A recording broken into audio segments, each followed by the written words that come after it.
আসসালামু আলাইকুম রহমতুল্লাহি বারাকাতু। আজকে ঈদের দিন, এখন বাজে আপনার 4:30। তো সকালে যখন আমরা ঘুম থেকে উঠলাম, উঠে দেখি এই যে পানি দেখতে পাচ্ছেন, এরকম পানি ছিল না, মানে অল্প পানি ছিল, হালকা কোনো রকম দেখা যাইতো পানিগুলো। তো এই কতটুকু সময়ের ব্যবধানে, 6-7 ঘন্টা সময়ের ব্যবধানে আপনার এই পর্যন্ত পানি আমার মনে হয় এই বছরও নাকি বন্যা হয়ে যায়। আল্লাহ না করুক, আল্লাহ আমাদের সবাইকে এই পানির ভয়াবহতা থেকে সবাইকে রক্ষা করুক।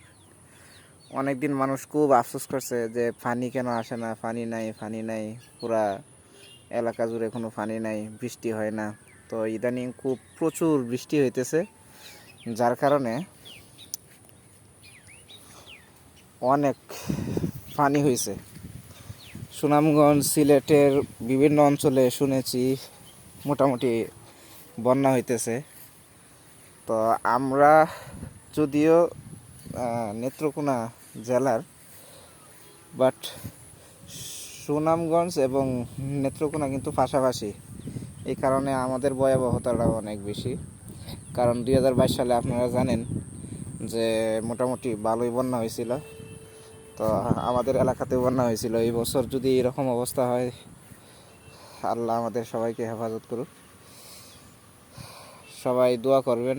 আজকের ঈদের আনন্দ উল্লাস কার কেমন কাটছে, কে কেমন উপভোগ করছেন, যারা কুরবানি দিয়েছেন সবার কুরবানি যেন আল্লাহ কবুল করে, সেই জন্য আমরা সবাই আল্লাহর কাছে দোয়া করব। তো সবাই ভালো থাকবেন, সুস্থ থাকবেন। আসসালামু আলাইকুম।